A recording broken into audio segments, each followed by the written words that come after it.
Welcome back, everyone. In this episode, I have my good friend, Nate Wenke. You may have checked out his podcast before. If you haven't, you're missing out on some very interesting information and I think Nate is one of the more articulate men I know. So appreciate it. He really could teach you something from what I can tell. But yeah, thanks for coming on, Nate. Yeah, man. It's always fun. Always fun to have a chat, see what happens. Yeah. See where it goes. So yeah, I guess I might have had a dream or I had a thought like, maybe I should and Nate should explain, maybe it might give context to why we have podcasts, possibly. But yeah, I'd say 4 years ago-ish, we went down a journey. Nate kind of started this journey before me and kind of like explained the journey to me, showed me what he was looking into. And honestly, that was like one of the more life-changing chapters of my life, like taking a look at the information that he was showing me. And a lot of the information he was showing me was through Jordan Peterson's podcasts or on YouTube, just listening to him speak. And honestly, ever since then, I've just kind of had this thirst for knowledge, and it's been really, really amazing. And I think that's one of the main reasons I started this podcast was back in the day when Nate showed me this. So yeah, I kind of wanted Nate to explain how Peterson and other podcasters have impacted him and how they've impacted me. And I'll explain that. Sure. So this may take a quick second because there's quite a bit of background information that's relevant here. So I do want to include it. But so we both went to Kalamazoo Christian High School, very small high school. Our graduating class was like 60 students. Bit of an echo chamber in terms of religion and the type of people that were there, backgrounds and all of that. And I remember when I was 16 and could drive and I started to feel just more independent, that my curiosity to explore new ideas and new knowledge kind of exploded. And it first manifested in politics, actually, which is just kind of interesting, is I initially was far more political than I am now, like way more back in high school and then even like freshman and sophomore year of college. I still care about politics, but just not nearly as much. But it kind of exploded with politics. I remember I got into Ben Shapiro, and I mean he's quite the character.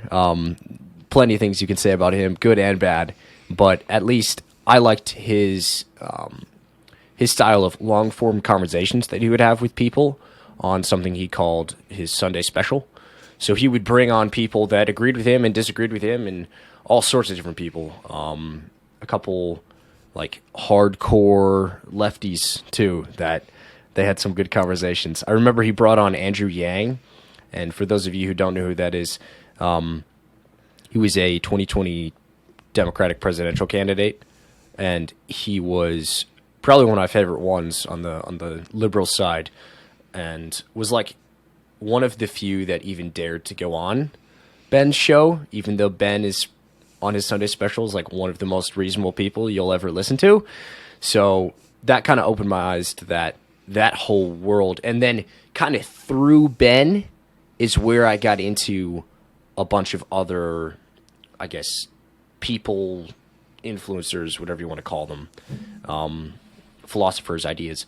And this is something that I know you want to touch on, so I'll quick mention this, but there's this interesting curve when you first start to learn something, which I know it has a technical name, but I forget what it is. But regardless, you feel like your knowledge is increasing rapidly. You're like, oh my word, I'm learning so much about this. And then very quickly after you make that fatal assumption, you recognize that you actually don't know anything about it at all. So you pick up a book on basic economics and like, yeah, I'm going to go learn about economics. And the first thing you learn is that you don't know anything about economics and that it's insanely complicated. So, and then you can imagine that you can just saturate yourself in that new information, and it can kind of radically change your worldview. And that happened to me in both political, philosophical, and religious realms, I would say junior year of high school and then specifically senior year. I know for you, it happened more probably freshman year of college when you were trapped in a room with me on a continuous basis.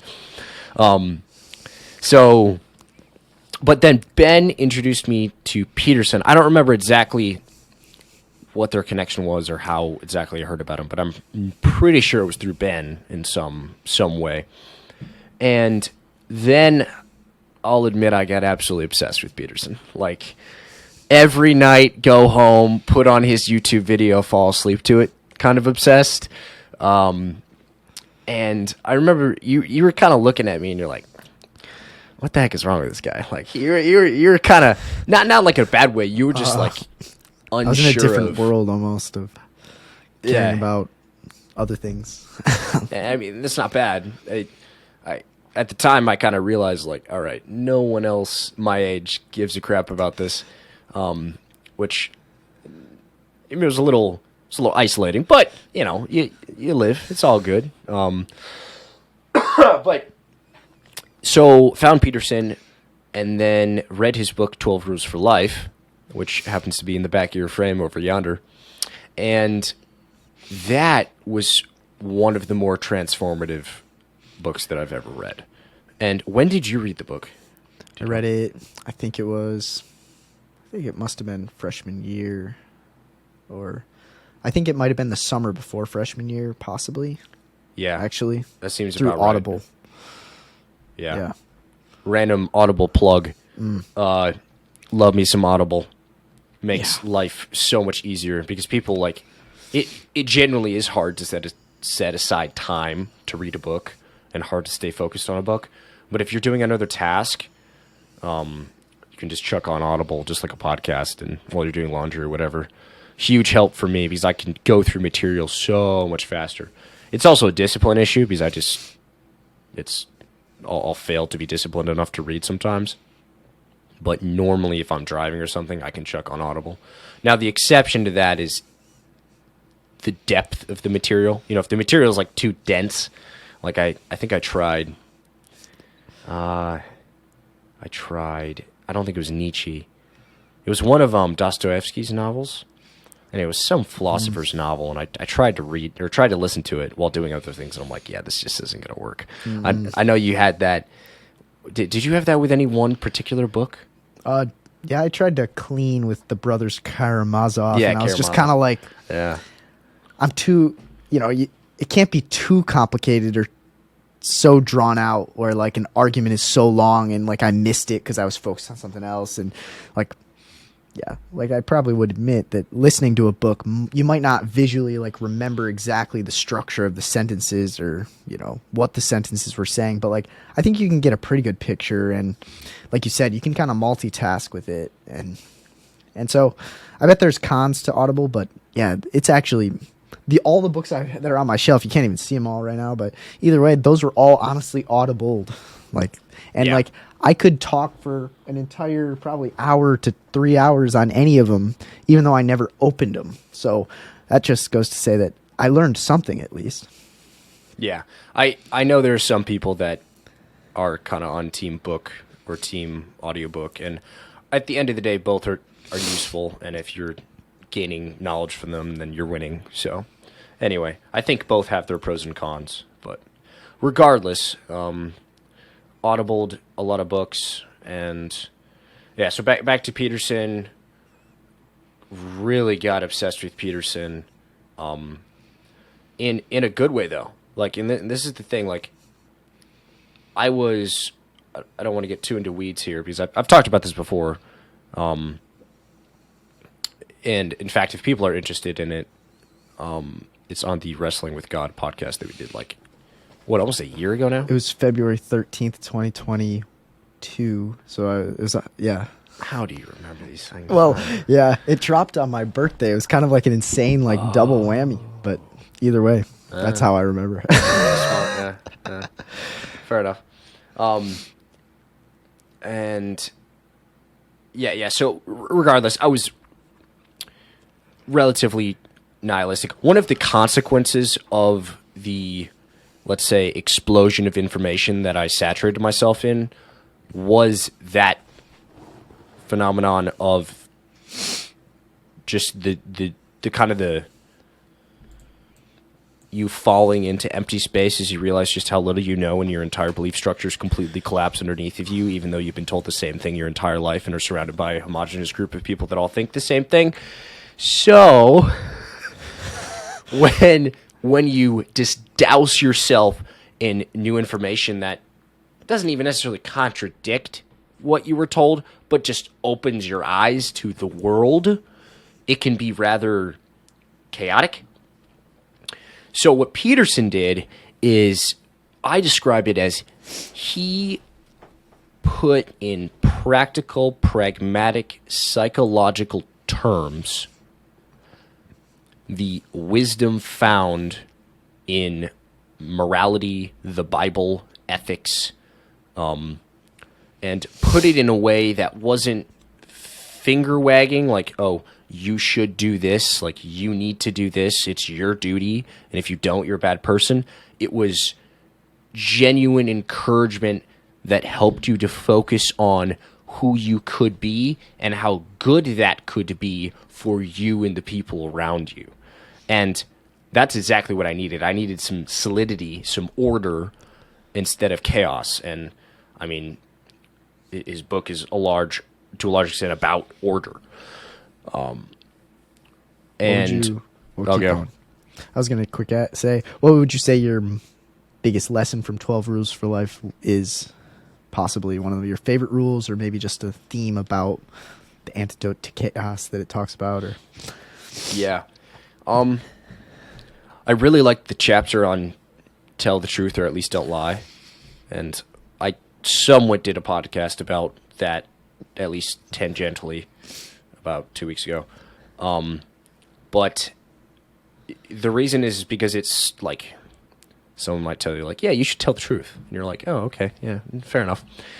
But then, like, no one says, oh, here's the, set of philosophical and moral principles and the pragmatic psychological side to why you should do that. And it's rare that you get that level of an explanation, and he gave that. And I was like, oh, okay, this makes sense now. So that was probably my favorite. What was your favorite? The assume the person you're speaking to knows something you don't, ask questions. Yeah. But yeah. That was like, I don't know, half the reason you did the podcast right there. Probably. Kind of. I mean, or at least it's part of the reason, but it's also like part of your mindset going into it, I suppose. Yeah. Yeah. I would say so. Along with it, like, one thing I think Peterson does pretty well is, like, he knows a lot. He's pretty knowledgeable in lots of categories, lots of dimensions. He could speak on a lot of things, but he doesn't speak it in a way of, like, I'm incredibly smart and I know more than you and you should listen to me. It's more like, I see his humility when he's trying to explain something, and I see him get even, like, emotional when he's like, it just takes a small amount of encouragement, and not many people break it down like this and try to, like, say why a guy should grow up. And, like, I just see him do that in a humble way, and, like, it seems like he's like probably he's close to 60. He's my dad's age, and he's, like, still on this path of knowledge, learning, realizing that he doesn't know that much, realizing that it's complex. And, like, for me to see someone that's, like, incredibly smart from my view, that knows a ton, and he's still willing to say it's incredibly complicated, I only know a small sliver, there's still so much more out there that I haven't learned yet. And, like, hearing that was like, it, like, put things into perspective. Like, wow, Harley, you at 19, you think you know so much, you got to just simmer down and realize that you don't know much. And, it goes back to that Bible verse, the fear of the Lord is the beginning of wisdom. Once you realize you don't know very much, you actually become more wise afterwards, because I'm with you. Mm-hmm. I'm with you. It's a good starting place for a podcast and just conversations in general. So, yeah, I like that. I would say, I don't know, all the rules were good. Set your house in perfect order before you criticize the world.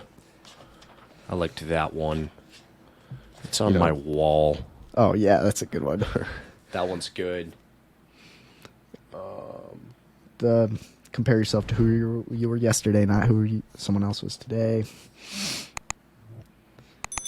Yeah, the set your house in perfect order one, that one gets pretty dark, which is interesting because by the title you wouldn't think that necessarily.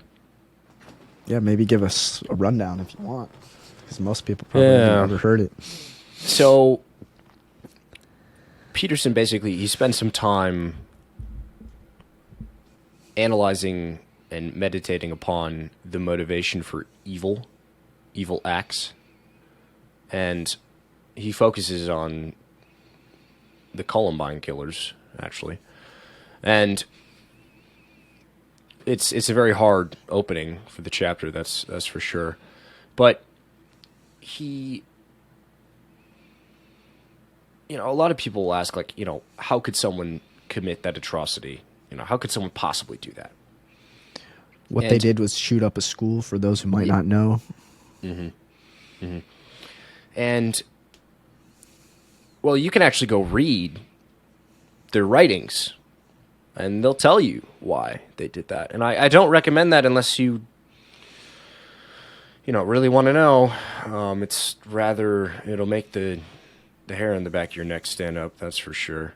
But they'll tell you, and it becomes clear that their issue isn't with people, it isn't with being mistreated.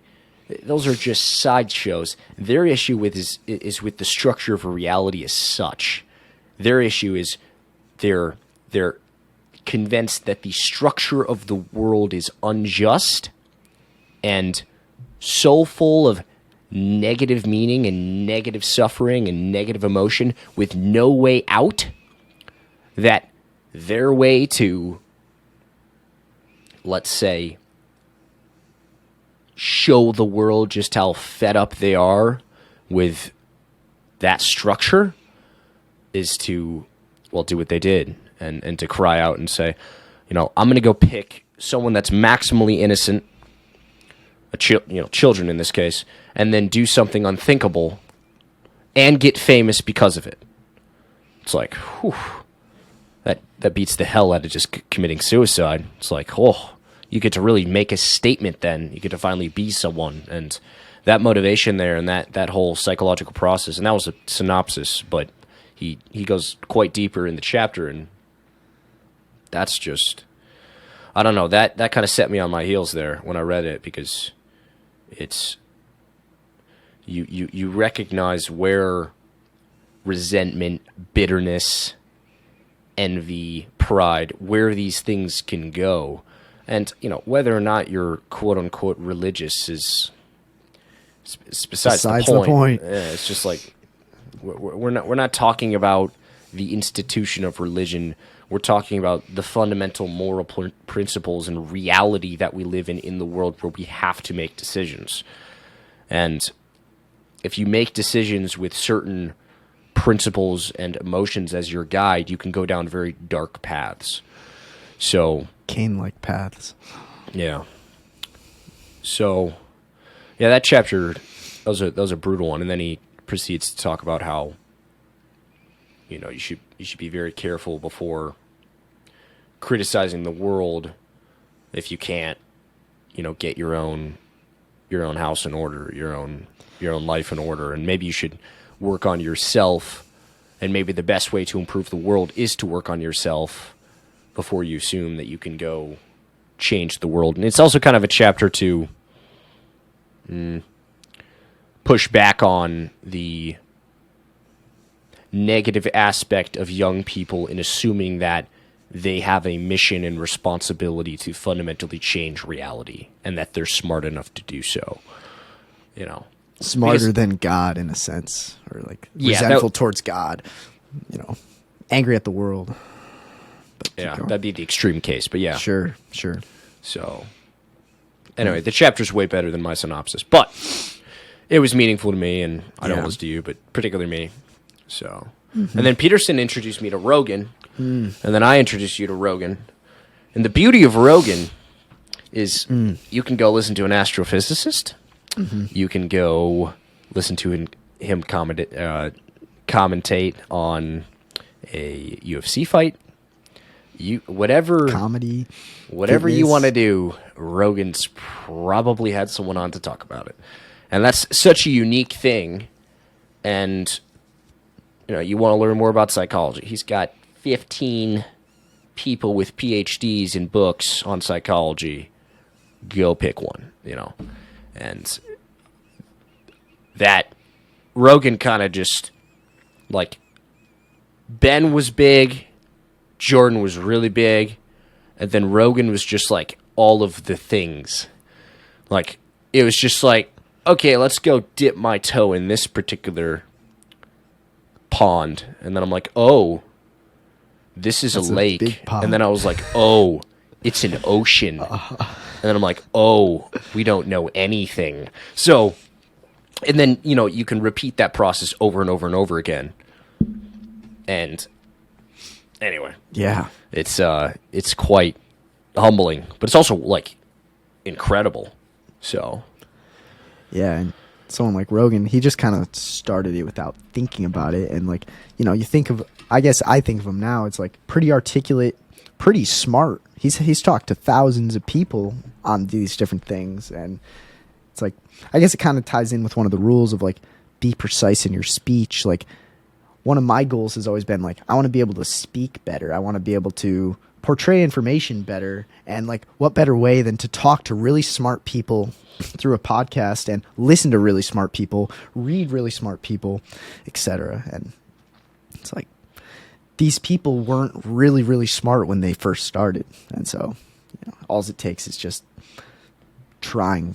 And that's kind of what someone might say. You're starting a podcast. Someone like Rogan already has an ocean of people that follow him. You think your tiny little puddle is going to do anything? And it's like, well, I don't know if I care that much right now about that. It's more like, I want to sharpen my skills and, try to be better, thanks to the inspiration from, I guess, the people I listen to. So, yeah, it's a selfish endeavor to a large extent, in the best way possible. In the way that Peterson talks about self-improvement, so that you can actually be a force for good. So, yeah. I also like both of Rogan and Peterson and Ben, how they cover things that the mainstream media would probably never cover, or the mainstream media might be afraid to cover. Like, I'm just quickly scrolling through Peterson's, like, latest few episodes.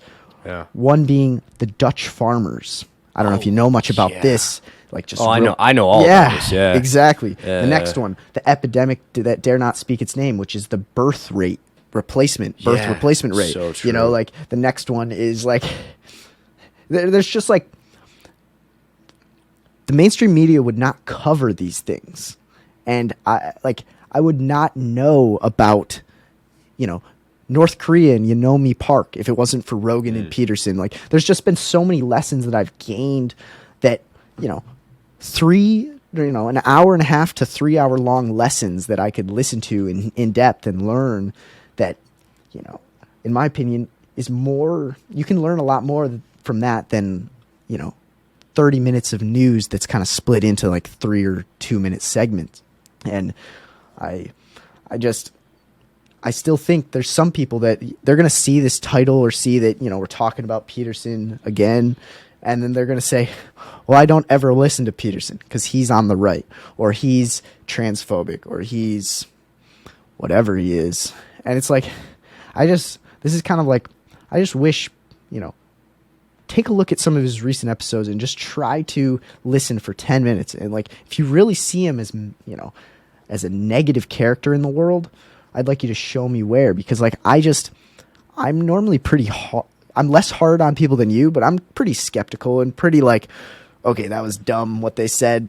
And, like, or that was arrogant, or he's just an ass. And I just don't get that from Peterson almost ever. Yeah. It's always I want to learn deeply about your story, whoever I'm interviewing, or I want deeply to learn more about the topic I'm trying to discuss. And I really think he's a gem in some sense of what has occurred on this earth. Like, without him, I would have way less knowledge. And like you said, he breaks down different lessons into, I'd say, bite-sized, psychological, and actionable steps and truths. Like, you can like these bite-sized truths you can eat and take, and like instead of, you know, Nietzsche's Beyond Good and Evil is so hard to read. Sometimes Yeah, it's just Dostoevsky's hard to read. Most people aren't going to read those, but if you listen to Peterson talk for 20, 30, 40 minutes on it, he's really articulate, and he explains it so well. And I really do think whoever opens up the Peterson box or that goes down the Peterson YouTube rabbit hole, I really think they're going to come out a more well-rounded person who's maybe more humble and maybe more inspired to do good. But like, this is maybe my opinion, and I've gotten a lot of blowback for having posters of him or books of him in my background from people, and maybe I don't see why, but I'd like them to show me why. But Sure. No, that was a good little synopsis there. Yeah, I would challenge anyone that thinks that Peterson is a net negative. I would put any claim on that side of things against the tens of thousands of letters that he's received of people saying that he fundamentally changed their life or saved their life. So, I mean, yeah, come at him with your criticisms. I'm all ears. I mean, I'm always game, but I'll put that against any of them any day. So, yeah, I agree. He's a gem for sure. I mean, he changed my life fundamentally. So, there's no doubt there. yeah, and one thing that you mentioned already, which is like, we grew up in a community where a lot of people said, you should do this because the Bible says so, or maybe because I said so as the teacher, or maybe because, you know, we said so as a Christian community. Yeah, maybe a bit of a straw man. Yeah. Not always. Sure. But certainly there was that implied element of there was this authority of God, there was this authority of the Bible, and to question it would be going against the grain. But continue. Sure. Yeah. Yep. And I would say that for some people, I don't even think that's a bad thing necessarily. I think the regulations/rules that Christianity puts in place honestly help a lot of people live great lives, but I think some people need the why and need a reason that isn't because I told you. It's because, well, if you don't, you're going to have hell on earth, and you're going to just like he goes dark and deep, just like you explain how him going so deep and dark and looking at evil, it helped you look and see the good and see the potential for good. And I'm very glad that he gives, well, maybe many reasons, and reasons that are typically practical and not authoritarian in a sense. But yeah, I appreciate that about him. Yeah. I always describe it as I had to believe in hell before I could believe in heaven, or believe in the devil before I could believe in God. So it's very true. That's just, everyone's different, but that was me. Lovely stuff. Yeah. And I guess another thing that's kind of interesting is, well, these figures, the goal for me is like not to look at them as like idols, you know, as like worship them, but to try to gain as much from them as possible. But another thing that I'm noticing is time is so quick. I feel like years just start to fly by now that I'm a little older. And I'm like, Peterson and Rogan, they're not going to live too much longer.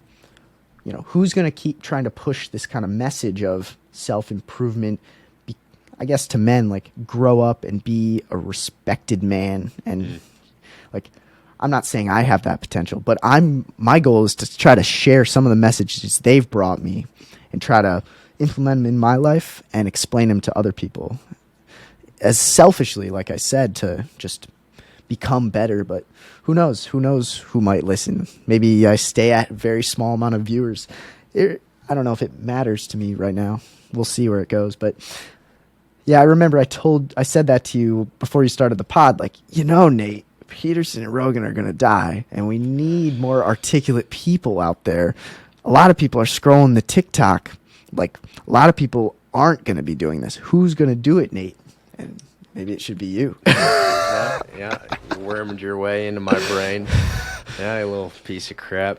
No, it's true, and I mean, part of the reasoning for me was like, I would dedicate a decent amount of my time and energy to criticizing the world, people, the stupidity of all the things. And I was like, you know what? I could just dedicate that energy and time to try to fix it, perhaps. Or, yeah, Try to fix yourself. yeah, positive Nate for a second. Yeah, and I mean, what's the best way to do that? And in my opinion, it's to fix myself. And what's a good way to force myself to focus on what I'm saying and why I'm doing it? Well, how about a podcast? Puts it out there publicly. It's like, I'll get plenty of criticism. Oh, the comment section. Oh, it's a joy. Let me tell you. Holy moly. I'm actually I'm going to do a whole episode on it just for fun. Oh, that's great. Yeah, I don't know if I told you that or not, but jeez, dude. People are vitriolic. Holy moly. Anyway. But yeah, it's a great self-improvement opportunity. And, and part of it's too, like, okay, here I have been so heavily impacted by these ideas. Like, I mean, just a quick point here. Peterson quite literally saved me from being nihilistic. I mean, the way in which he reinterpreted the values found in Scripture and, like, made me appreciate, let's say, the traditions of the past is a broad way of putting it. I mean, that, like, it saved me from kind of saying, F all of this, I'm out, in, well, psychological and other ways as well. But, I mean, that's very serious. And I'm like, well, if it had such a dramatic impact upon me, perhaps exposing more people to the same ideas, the same concepts, the things that changed me fundamentally for the better, at least as far as I can tell, why not? Why not do that? And if I'm just going to sit here and criticize other people and everything, then I might as well try and be a force for good. So, I don't know, that was my psychology there. And I know you've had a lot of the same things, but Peterson probably is the biggest influence there, I'd say. Sure. So, I'd say.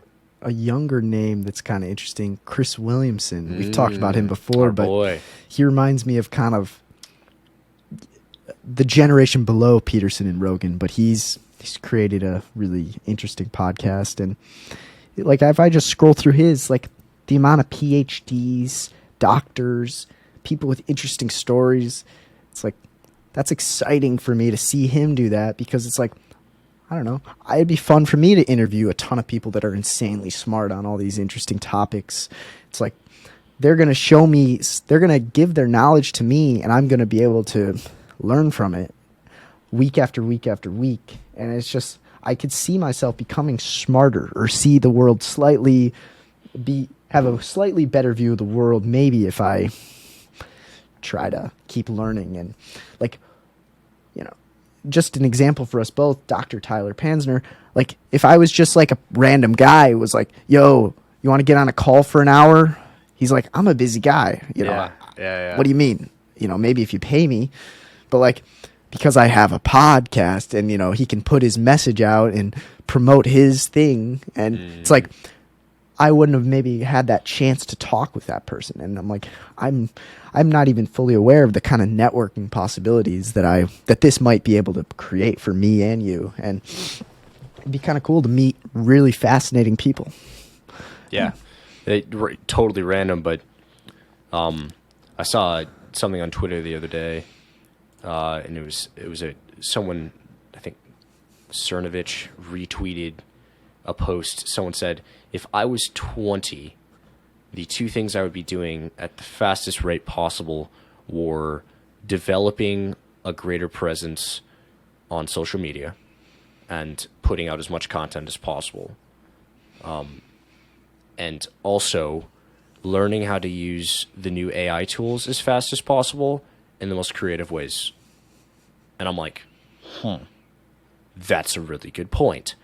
Mainly on the second one, I have a little bit more misgivings about the first one, because I don't really care about the following. It's more what you just illustrated, your ability to connect with people that otherwise you wouldn't have access to. I mean, again, back to the selfish perspective, it's like, well, that's awesome. And then if other people benefit, it's like, that's awesomer. But the second point, we've talked endlessly about AI, but And we're going to continue to do Yes, so we because are. It's just the beginning. you know, GPT-4 just came out. Yeah. We're just, I cannot emphasize this enough. We have things coming down the pipeline that are absolutely going to change everything radically. And that's not, you know, doom and gloom there. There's a lot of like, this is awesome and this is going to be massive for pulling people out of poverty, making menial labor go away, solving complex problems that we weren't able to solve. I mean, more intelligence is the holy grail here, but there's also going to be just endless issues and ethical questions that we're going to have to deal with. And so that's why I keep beating the AI drum, as we shall call it, because we gotta talk about this more. And Yeah. you know, I'm like, this is kind of funny, but I'm like, man, hey Dad, yeah, my dad's a pastor. We'll just chuck that out there. Hey, you want to do a sermon on AI and the interconnectedness between the morality of how we should program AI and the Bible? Because I'm like, or like genetic engineering, Ethics and all this. and like these are things that I think we should talk about. And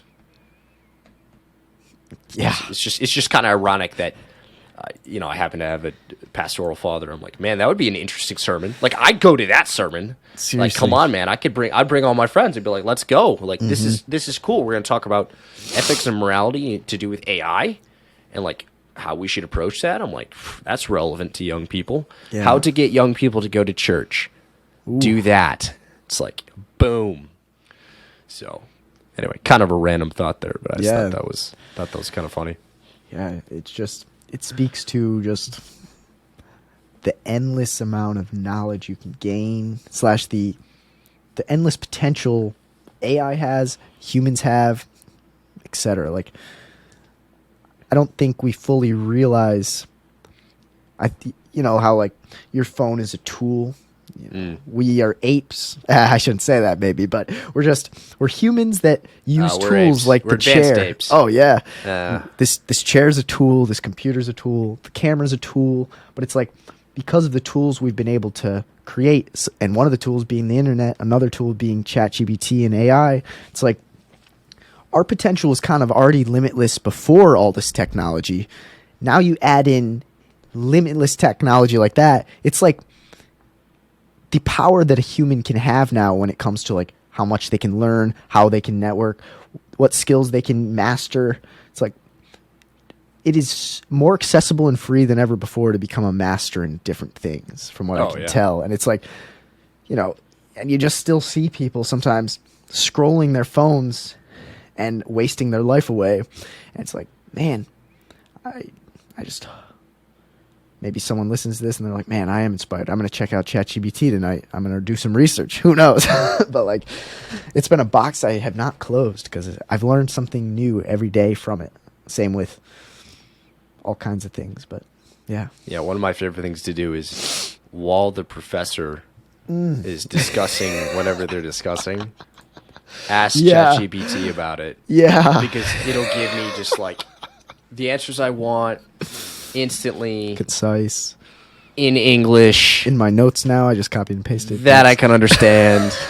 Like, just, and then I'm looking at the professor and I'm like doing the math. I'm like, oh look, another minute went by. Another minute. I just spent $1 per minute on this bloody nonsense. Anyway, I rant about that too much, but it's just so funny. Yeah, it is so funny. Yeah.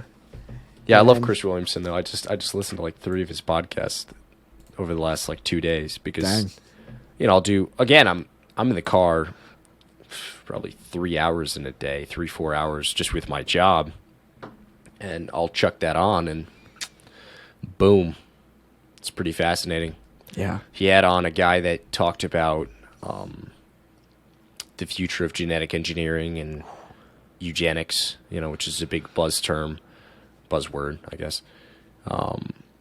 He had on a guy that talked about the psychology of relationships and marriage and all those kind of things. And anyway, all sorts of interesting things. And I'm going to like strongman the people that might not be interested in these kinds of things, because I honestly can understand it. Like, I remember back in the day, like you were listening to podcasts, and I was kind of like, that just doesn't seem interesting. That seems boring. I don't want to spend an hour and a half listening to someone talk.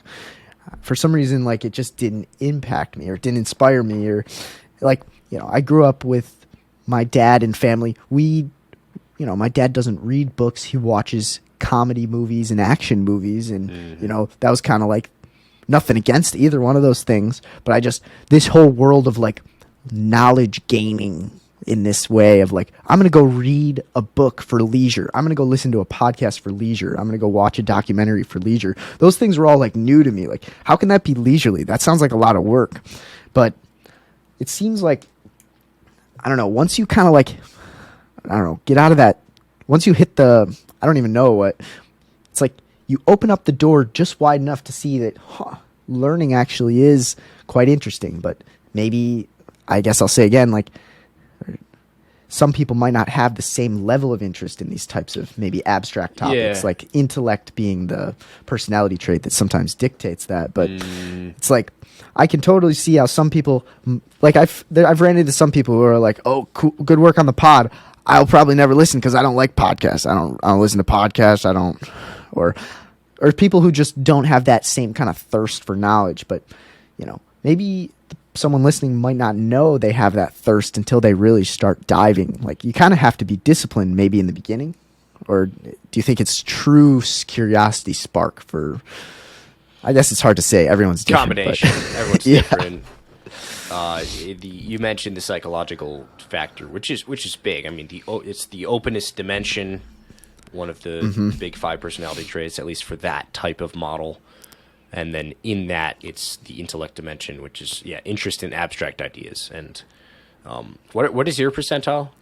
I think I'm like 94 or something. Yeah, I'm like 98. Yeah, same thing, effectively speaking. You know, accounting for error, but the point is highly interested. Yeah. So if you're not highly interested, I mean, fair enough. But there's a good chance there's something within the realm of learning that you could get hooked on. I guess would be part of the point. So maybe you're not, you know, oh my word, Joe Rogan just had on another, you know, astrophysicist. I need to listen. You know, fair enough. You know, I get it. But like, you could be like, man, I just love health-based practical advice on nutrition and health and stuff. You know, I've been really into that lately. Oh, I'm going to go listen to, you know, Andrew Huberman, which, by the way, he just went on Joe Rogan like yesterday, so just came out. Did you check it yet? Yeah, I was listening to it for got like an hour in today. Nice. while moving brick. It's fun stuff. And it was so funny. Huberman's he does this cold plunge protocol, but he does like 10 minutes at like 55 degrees, like his cold plunge, like 10 to 20 minutes. And Joe Rogan was just ripping him a new one because Joe does 34 degrees. Yeah. And it's so funny because 34 degrees is way harder than 50. Like it's night and day, the difference between 55 degrees and 34 degrees. Yeah. Even with the added time, it's just night and day. But the reason Huberman does it is because he's following a specific study that had a specific effect on dopamine and yada, yada, yada. But it was so funny to hear Joe Rogan just come at him. It was so it's good. Pretty great. But back to the point. Yeah, you know, maybe that's your thing. And then, like, you know, you can dive into that rabbit hole, and it's so useful because you have access to an expert that can talk about it in an articulate way while you're doing laundry. Like, come on. That's pretty It's pretty cool. It's like, back in the day when the printing press just came out, it seemed like books were only for the wealthy. Books and knowledge and learning wealthy was like, if you're in the top 1% or less, you're going to have access to this revolutionary, life-changing information. And it's like, now there's millions of podcasts putting content out daily. There's millions of books or more. And it's like, I just think sometimes people take it for granted, or they don't realize the situation they're in and how, like, wow, if you want to learn something, you have the fastest way to ever learn it possible, which is ChatGPT, it seems like, on a lot of topics. But maybe people just maybe some people just never fully be as interested, but I guess I can see why they wouldn't be, but I want to challenge them to like listen to 15 minutes of Peterson, Rogan, Williamson, anyone,